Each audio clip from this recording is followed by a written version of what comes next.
The text arrived on a Tuesday morning in March, and it read, "They're ashamed you're their father." 7 words. Punctuation at the end. The kind of message that is designed to land like a verdict rather than a conversation, because conversations can be responded to, and verdicts are supposed to be final. Karen sent it at 7:14 a.m., which I know because I still have it. I have not deleted it. I keep it the way you keep certain things, not because they make you feel good, but because they tell you something true about what you are dealing with. And truth, even the ugly variety, is more useful than comfortable ignorance. My name is Jeffrey Smith. I am 44 years old. I live in the Westover Hills neighborhood of Fort Worth, Texas, in a house on Waits Avenue that I bought 3 years ago when I finally had enough distance from the divorce to think clearly about what kind of life I was going to build on the other side of it. I am a structural engineer. I have spent 18 years designing things that are supposed to hold under pressure, which is, as it turns out, a professional specialty that also applies to the interior life.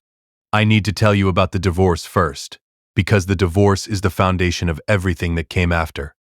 Karen and I met in 2006 at the University of Texas in Arlington, where we were both studying engineering. Her civil, me structural. We married in 2009. The twins were born in 2013. Caleb and Connor, identical in appearance, entirely different in temperament from the first weeks of their lives. Caleb was the one who studied everything carefully before committing. Connor was the one who had already decided and was waiting for everyone else to catch up. I loved both of them with the specific, disorienting intensity that parenthood produces in people who were not fully prepared for how completely it reorganizes your priorities. Every father says this. I am saying it again because it is true and because it matters to this story. The marriage started failing in 2015, which I know in retrospect was 2 years before I was willing to admit it. Karen had a pattern I had not fully understood when we were dating. A pattern of constructing narratives about people and then defending those narratives against evidence. The way some people defend a position in an argument not because they believe it, but because changing position feels like losing. When the narrative was about someone else, it was tolerable. When the narrative became about me, it was not. The point is that by 2017, the marriage was effectively over, and by early 2018, Karen had begun the process of building the post-marriage story. The one she would tell the boys, the one she would tell her family, the one she would tell anyone who asked.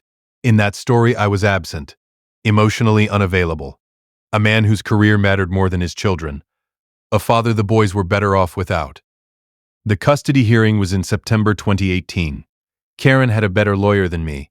She had also had 6 more months to prepare her narrative, and she had prepared it thoroughly. Friends who testified to my emotional distance. A therapist who had seen the boys twice and offered observations about their stress responses in the context of our household. Documentation of the hours I spent at work during a particularly demanding project in 2016 that had required extended presence at a job site in Dallas. I sat in that courtroom and listened to a version of myself that I did not recognize, presented by people who had decided the version was true and were delivering it with conviction. I did not fight hard enough. I want to be honest about that. Not because the case was hopeless. It was not hopeless. And a different attorney, more aggressively engaged, might have produced a different result. I did not fight hard enough because I had made a calculation that I believed at the time was correct, that contesting the custody aggressively would damage my relationship with the boys more than losing the case would, that the fight itself would become the story Karen told them about me. If I fight, she tells them I tried to take them away from her, I had thought. If I don't fight, she tells them I didn't care enough to try. Either way, she told the story. I understood that. I made the wrong calculation about which story did less damage. Karen got primary custody. I got every other weekend and Wednesday evenings, which is the arrangement that sounds reasonable in a courtroom and feels, in practice, like being a visitor in your children's lives. The text arrived 8 months later. March 2019. They're ashamed you're their father. My sons were 6 years old. I spent 2 years trying to be present within the constraints of what the custody arrangement allowed, and 2 years watching the constraints tighten. Karen moved from the house we had shared in Keller to an apartment in Southlake, still in the Fort Worth metro, technically within the boundaries the custody agreement established, but 12 miles further from my house in Westover Hills. She enrolled the boys in a new school. She introduced them to her new partner, a man named Larry, who appeared to be a perfectly decent person being used as a prop in a narrative about how complete her life was without me. The Wednesday evening visits became difficult in the specific way that everything becomes difficult when one parent is consistently undermining them. The boys were quiet in ways they had not been quiet before. They answered questions with single words. They looked at me the way children look at someone they have been told to be cautious around, and it is one of the specific, precise cruelties of parental alienation that you can see it happening in real time, and you cannot fix it without making it worse. Don't push, I told myself, every Wednesday. Just be here. Just be present. Be the version of yourself that is real, and trust that eventually they will be able to see it. I don't know if that was wisdom or resignation. Probably both. In 2020, I hired an attorney named Michelle, a family law specialist in Fort Worth who had been recommended by a colleague and who had the quality I most needed in that moment, which was honesty about what was realistically achievable and what was not. Michelle reviewed the case and told me that modifying the custody arrangement would require demonstrating a material change in circumstances, and that the standard for that was high. Keep documenting, she told me. Keep showing up.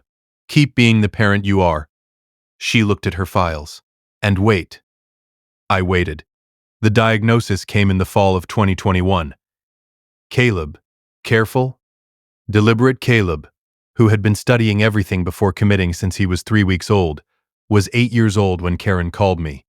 And it was the first time in 2 years that she had called me rather than texted, which told me before she said a word that the thing she was about to say was too large for a text message. Caleb is sick, she said.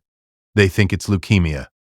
I was sitting in my car in the parking lot of a grocery store on Camp Bowie Boulevard when she said it, and I stayed in that car for 11 minutes after the call ended. And I will not describe in detail what those 11 minutes were like because some things are private in a way that has nothing to do with the story you are trying to tell. What I will tell you is that when I walked back into the store to finish the shopping I had abandoned, I was already thinking about what I could do. Acute lymphoblastic leukemia. ALL. I had spent the 11 minutes in the car on my phone reading everything I could absorb quickly about it, because reading is what I do when I am managing something large, and I need something to do with my hands and my brain. The survival rates for childhood ALL had improved dramatically in recent decades. The treatment was aggressive but manageable in many cases. The most significant variable in severe cases was bone marrow transplant, and the most significant variable in bone marrow transplant was finding a compatible donor. I did not wait to be asked. I called the oncology team at Cook Children's Medical Center in Fort Worth on a Monday morning and volunteered myself for HLA typing, the compatibility testing that determines whether a potential donor's immune cells match a recipient's closely enough for transplant. The nurse on the phone told me they had already begun the process of identifying potential donors, and that biological family members were typically tested first. I'm his father, I told her. A brief pause. We'll schedule you this week, she said. Welcome back to Sweet Family Revenge. Grab your snacks, get comfortable, and remember, the people in these accounts had every chance to behave themselves. They just chose wrong. Drop a comment and be sure to subscribe. You're going to love it here. The testing was done the following Thursday.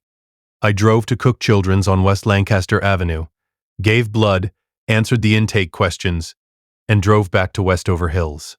It was a routine process, quiet, medical, unremarkable in procedure if not in feeling. I did not hear from the oncology team for 4 days. On the 5th day, Dr. Sandra Rose called me. Dr. Rose was the lead oncologist on Caleb's case.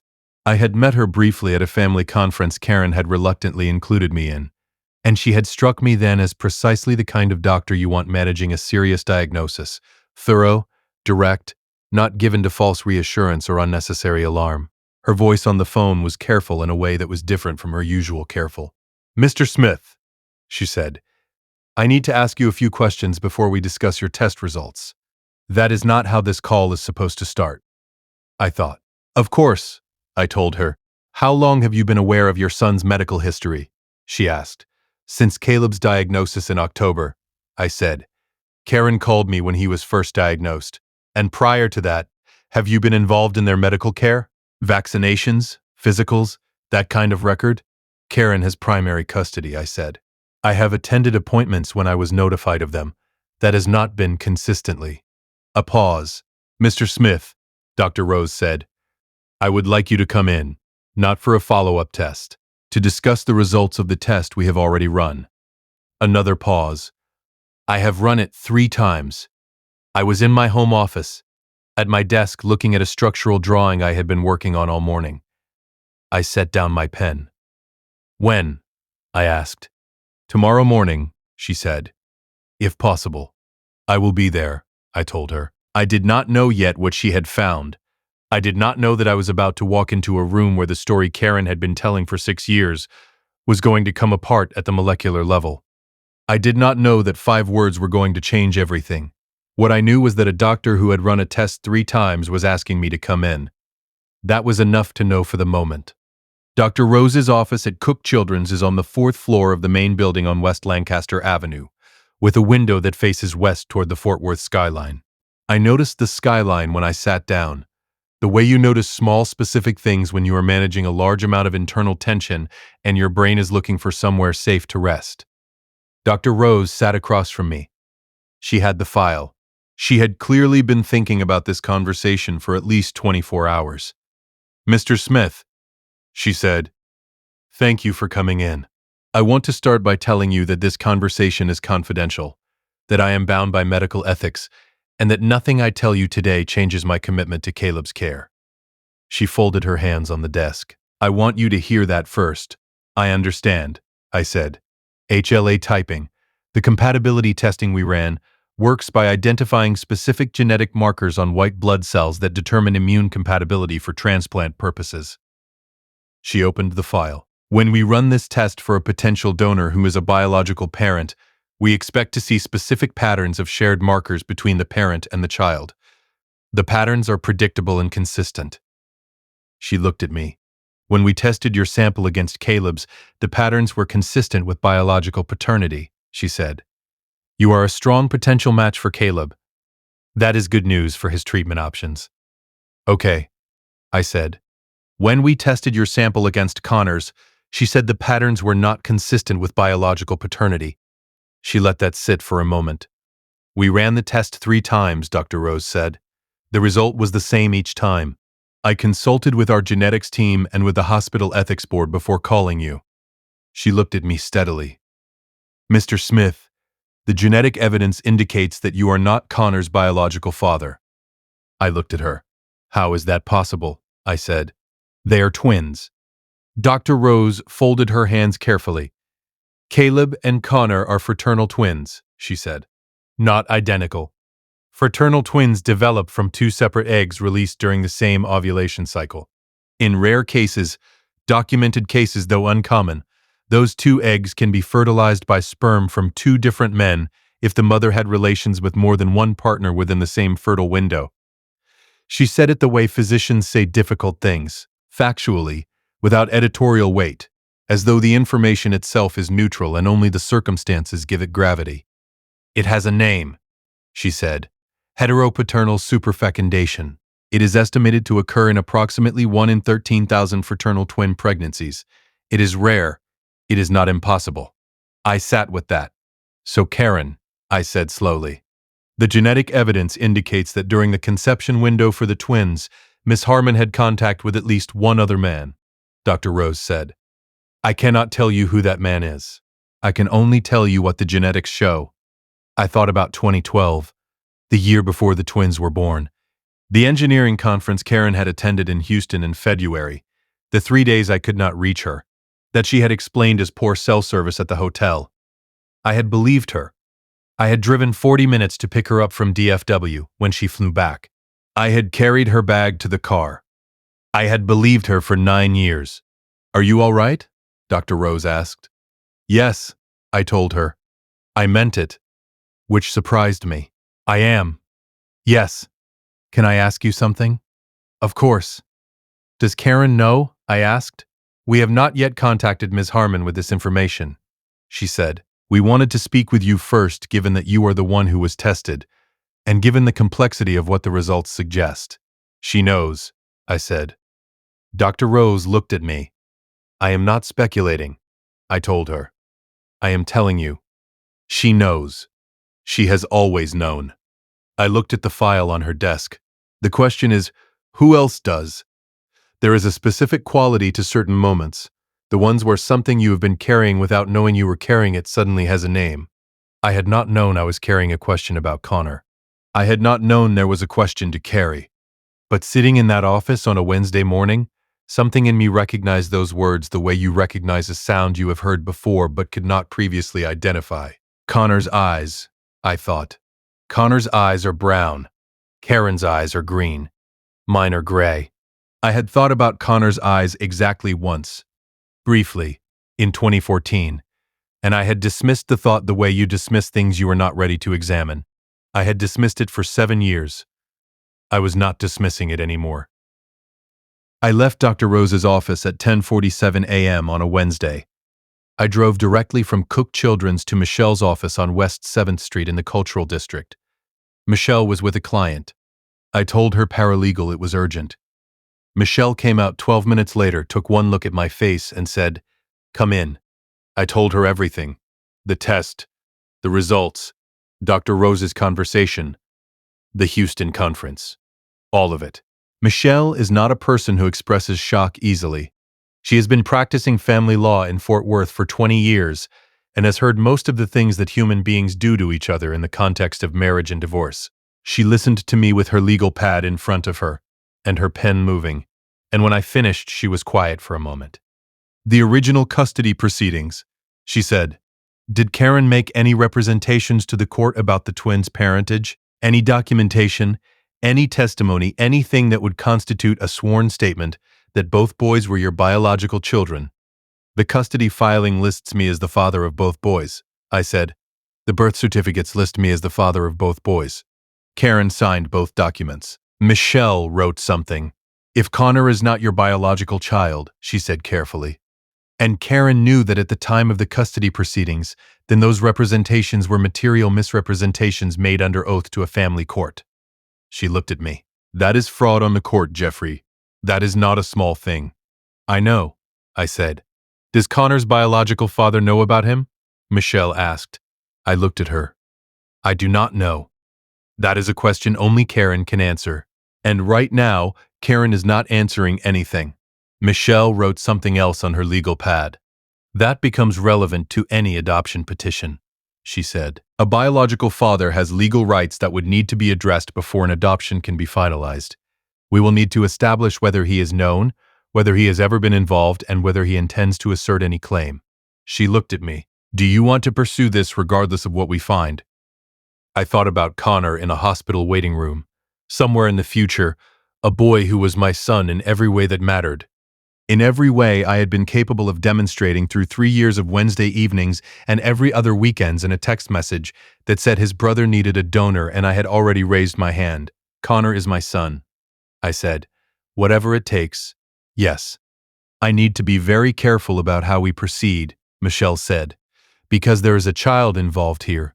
Connor, who is 8 years old and who has no knowledge of any of this. Whatever we do, his welfare has to be the primary consideration." "I know that too," I said. Michelle looked at her legal pad for a moment. "What do you want?" she asked. "Not legally. What do you actually want?" I thought about that for a while before I answered. "I want to be in my son's lives," I said. "Both of them. Connor is my son. Biologically or not, he is my son.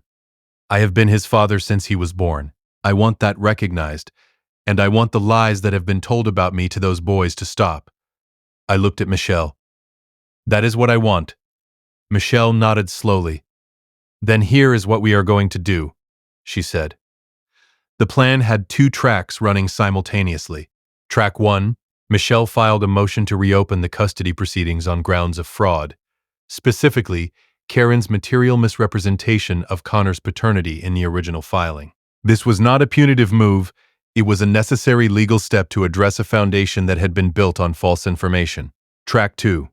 I reached out to Dr. Rose and asked whether, given the medical circumstances, it would be possible for the medical team to be present when Karen was informed of Connor's test results. Dr. Rose consulted with the ethics board again. The board determined that the information needed to be disclosed to Karen, and that given the legal and emotional complexity of the situation, having my attorney present, and having me present as the person most directly affected, was appropriate. Karen was called in for a meeting at Cook Children's on a Friday morning. She did not know I would be there. She had been told it was a follow-up regarding the donor testing process. I arrived 15 minutes early.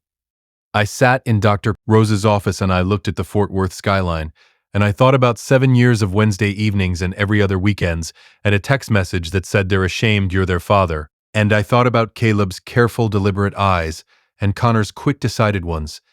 And I thought about what it means to be a father. Not as a biological fact, but as a sustained act of presence and choice. Whatever happens in this room, I thought, Connor is my son. That does not change. I will not let it change. Karen arrived at 9:03 a.m. She walked into the office and saw me and stopped. "What is he doing here?" she said. Dr. Rose gestured to the chair. "Please sit down, Miss Harmon," she said. "There are some test results I need to discuss with you.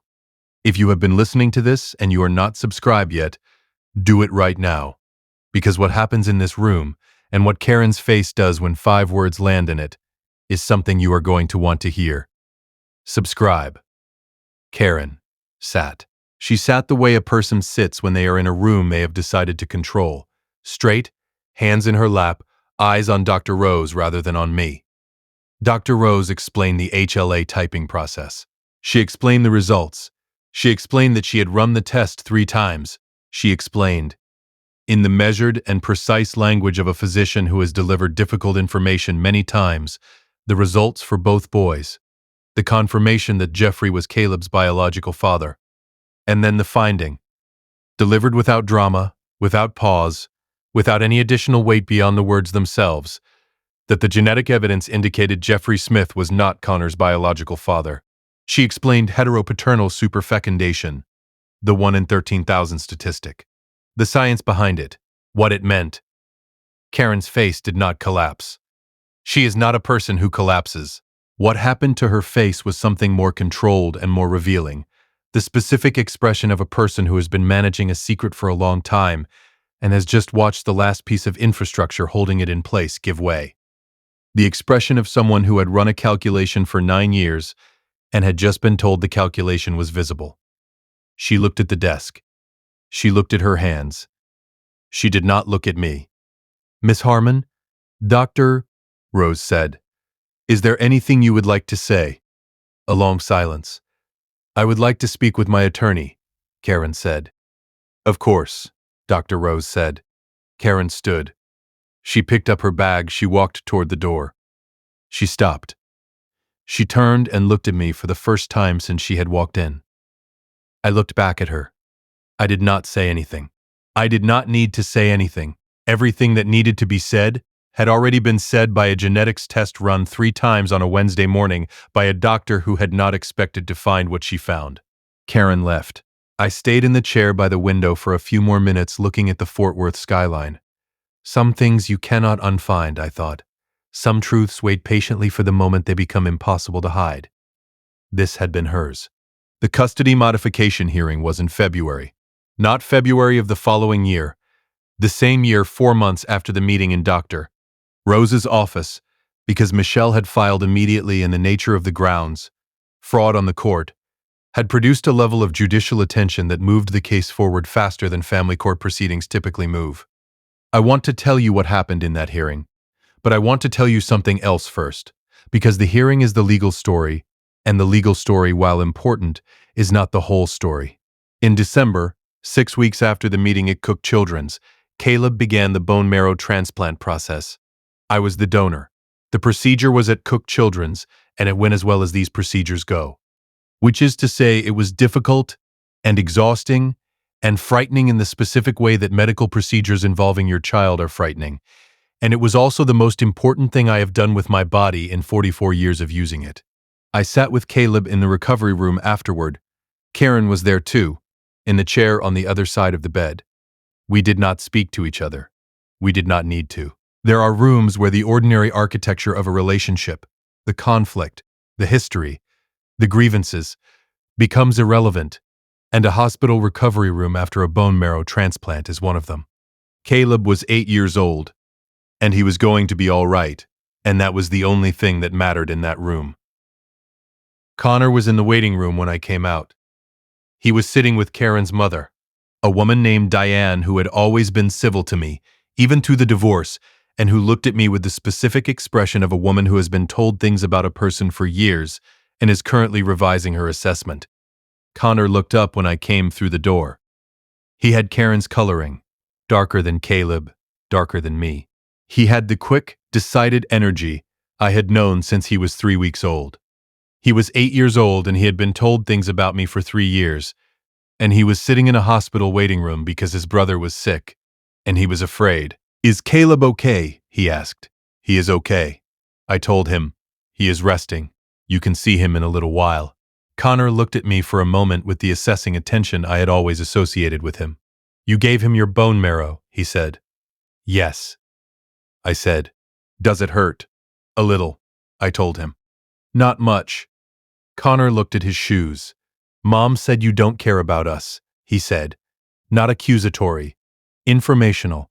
The way 8-year-olds deliver things they have been told that they are not sure they believe. I sat down in the chair beside him. "I know she did," I told him. "What do you think?" He looked at me for a long moment. "I think you gave Caleb your bone marrow," he said. "Yes," I thought. "Exactly." "Connor," I said, "there are going to be some things that change over the next few months, some things you will hear that might be confusing. And I want you to know, whatever you hear, whatever changes, you are my son. That is not something that changes. Do you understand?" He looked at me. "Even if I'm not," he started, and then stopped, which told me that someone had already said something to him, or that he had overheard something, or that 8-year-olds are more perceptive than adults generally credit. "Even if anything," I said, "you are my son. Full stop." Connor was quiet for a moment. Then he leaned against my arm, which is the thing children do when they have decided to trust you and do not have words for it yet. I put my arm around him, and we sat in the waiting room together until the nurse came to tell us Caleb was ready for visitors. The process of locating Connor's biological father took 6 weeks. Michelle handled it. I did not ask for details beyond what was legally necessary. What I know is this: he was located, he was informed, he had known, or suspected, for years. He had made a decision long before this moment not to be involved, and when the relinquishment of parental rights was placed in front of him, he signed it without contesting. Michelle told me he was aware. He had always been aware. He chose not to be involved when it could have mattered. I felt something closer to relief. That Connor had not spent 8 years wondering about a man who wanted him, only to discover the man had simply chosen absence. The absence was familiar territory. I knew how to fill it. I had been filling it for 8 years. The February hearing. Karen's attorney had the unenviable task of arguing against a medical record and a fraud on the court finding, which is roughly equivalent to arguing against gravity. He did his job. He raised procedural objections. He argued about the standard of evidence. He made the points that were available to be made, but the points available to be made were limited, because the central fact was not in dispute.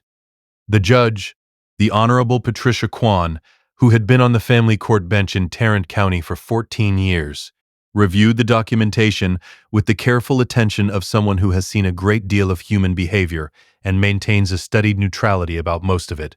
But when she set down the file and looked at Karen across the courtroom, there was something in her expression that was not quite neutral. "The court finds that material misrepresentations were made in the original custody proceedings," Judge Kwan said.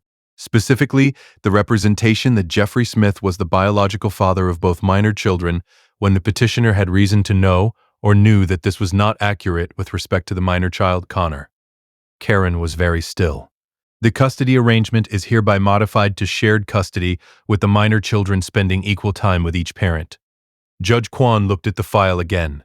"The court also notes for the record that Mr. Smith has expressed his intention to formally adopt the minor child Connor, and that this court will look favorably upon that petition when it is filed." I looked at my hands. Caleb and Connor. My sons. Both of them. The formal adoption of Connor was completed in April. Judge Kwan signed the order on a Thursday afternoon. Michelle called me from the courthouse. It is done, she said. Thank you, I told her. Jeffrey. Her voice had a quality it does not usually have. You did this right. I want you to know that. The way you handled this, the patience, the decision to make Connor the priority, the decision not to make this uglier than it had to be, that is not nothing. I did not know what to say to that. He is my son, I said. That is all it is. Here is the complication I had not fully prepared for, because complications in stories like this are never the ones you expect. 3 weeks after the February hearing, Caleb asked me a question. We were at my house in Westover Hills. It was a Wednesday evening, the first Wednesday of the new custody schedule. The first time the boys had come to my house not as every other weekend visitors, but as children who lived here part of the time, with drawers of their own and space on the bookshelf, and a specific quality of presence that felt different from visiting. We had eaten dinner. Connor was in the other room with a video game. Caleb was at the kitchen table with me, working on a math assignment, and he was doing the thing he does when he is building toward a question. Going quiet, working methodically, waiting for the right moment. Dad, he said. Yeah. Why didn't Mom tell us the truth? About Connor? The kitchen was quiet. The sound of Connor's video game came faintly from the living room. I thought about this carefully. Not about what was strategic to say, or what protected me, or what was calibrated to produce a specific effect in an 8-year-old's understanding. I thought about what was true and what Caleb could carry at 8 years old, and what his relationship with his mother needed to survive this, because it did need to survive it. Karen was still his mother, whatever she had done, and Caleb was going to need that relationship for the rest of his life. I think, I said slowly, that she made a decision a long time ago that she thought was protecting you, and that she kept making it because stopping felt harder than continuing. I looked at him. That does not make it right, but it is what I think. Caleb considered this with the deliberate attention he gives to everything. Were you angry? He asked. Yes, I told him. For a while, are you still? I thought about that honestly. No, I said. I am not still angry. I got my sons back. Both of you. That is what I wanted. Caleb looked at his math assignment. She told us you did not care, he said. Not accusatory, just placing it on the table between us to be looked at honestly. I know, I said. And I think there is a part of her that believed it, because it was easier than the alternative. I looked at him. Caleb. The thing I want you to hold on to is this. I was always here, every Wednesday, every other weekend. Every time I was allowed to be there, I was there. The caring was never the question. He looked at me for a long moment. I know, he said. I think I always knew. He went back to his math assignment. Connor's video game made a triumphant sound from the living room. That, I thought, is everything. Caleb's treatment continued through the spring. By summer, the oncology team was using the word they use carefully but mean completely. Remission. Dr. Rose called me with the update on a Tuesday morning, and I sat in my car in the parking lot of the grocery store on Camp Bowie Boulevard, the same parking lot where I had received the diagnosis call 14 months earlier. And I stayed there for a while, not managing anything, just sitting with the specific relief of a thing that went right when it could have gone wrong. If you have made it this far, do us one quick favor: subscribe. A lot of people listen without ever doing it. It costs you nothing and means everything to us. Thank you, genuinely. Now, the last thing I want to tell you. Here is the thing I have been thinking about since the Wednesday evening when Caleb sat at my kitchen table and asked why his mother had not told the truth. The answer I gave him was incomplete. Not wrong, but incomplete. Because the full answer is more complicated than the version I could give an 8-year-old, and I want to give you the full version, because you are adults and because this story is not just about what happened to me. Karen built a narrative. She built it carefully, over years, with the specific skill of someone who understands that the story told first tends to be the story believed. She told her attorney, she told her friends, she told the family court, and most damagingly, she told my sons. And she told them at an age when they were too young to evaluate the story against their own experience, and had to take it on faith. That is what parental alienation is. It is not always dramatic. It is not always abusive in the obvious sense. Sometimes it is simply a sustained campaign of narrative, the slow, consistent replacement of a person's actual presence and character with a story about them that serves the teller's interests. And it is effective precisely because children trust the parent who is telling it. What stopped Karen's narrative was not confrontation. It was not argument. It was not me providing a counter-narrative. It was a genetic test run 3 times by a doctor who was not looking for a secret and found one anyway. The truth does not need to be argued. It only needs to survive long enough to be found. I want to say something about Connor, because Connor is the person in this story who was most wronged by a situation he had no part in creating. Connor did not choose his biology. He did not choose the secret his mother kept. He did not choose to be the child whose existence contained an inconvenient truth that shaped the entire architecture of his family's life. He was 3 years old when the divorce happened, and 8 years old when the truth was exposed, and everything in between was managed around him without his knowledge by adults who were supposed to protect him. When I sat down beside him in that waiting room and said, "You are my son," full stop, I meant it in the full weight of what that means. Not as a legal statement, not as a strategic claim, not as something I was saying to make a point. I meant it the way I have always meant it. From the first weeks of his life, when he would look at everything with those quick, decided eyes, and I would think, this one already knows what he wants. He is my son. The adoption made it legal. The preceding 8 years made it true. The educational layer of this story, and there is one, underneath everything, is about documentation and patience and the specific courage required not to fight when fighting would make things worse. I made a mistake in the original custody proceedings. I did not fight hard enough because I was afraid of what the fight would cost. That was a real mistake with real consequences, and I am not going to reframe it as wisdom. It was a calculation, and the calculation was wrong, and I lived with the consequences of it for 3 years. What I did right was stay present, show up for the Wednesdays and the every other weekends, not argue, not campaign, not counter-narrative. Just be there consistently in the way that presence accumulates into something children can eventually see. And when the moment came, when Caleb needed a donor and I raised my hand without being asked, I did it because it was the right thing to do, not because I was thinking about what it would reveal. The revelation was a consequence, not a plan. I was not strategic. I was just his father. That distinction matters. The people who plan their revenge rarely get it as cleanly as the people who simply go on living their lives with integrity and let the truth do its own work. Karen's secret was always going to find a moment like that one, a medical emergency, a legal proceeding, a simple question, something the truth does not require a plan, it requires patience and a door left open. The door was a blood test. The truth walked through it. Karen built a story in which I was absent and ashamed and unworthy of my own sons. She sent me a text message at 7:14 in the morning, designed to make that story feel final. She used a family court and 6 years of carefully managed access and the trust of 2 small boys to maintain it. What she did not account for, what people who build those stories never fully account for, is that the man who shows up every Wednesday, who drives every other weekend, who raises his hand when his son needs a donor without waiting to be asked, is not the man she described. And children, given enough time and enough Wednesdays, eventually figure out the difference between the story they were told and the person who is actually standing in front of them. Caleb figured it out at the kitchen table, doing his math homework. Connor figured it out in a hospital waiting room, watching a man with a sore arm walk through the door.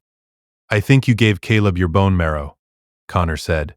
"Yes, that is all it was. That is the whole story. My sons are home, both of them. That is enough." If you like this story, join our community by hitting that like button and subscribing for more family-centered accounts like this.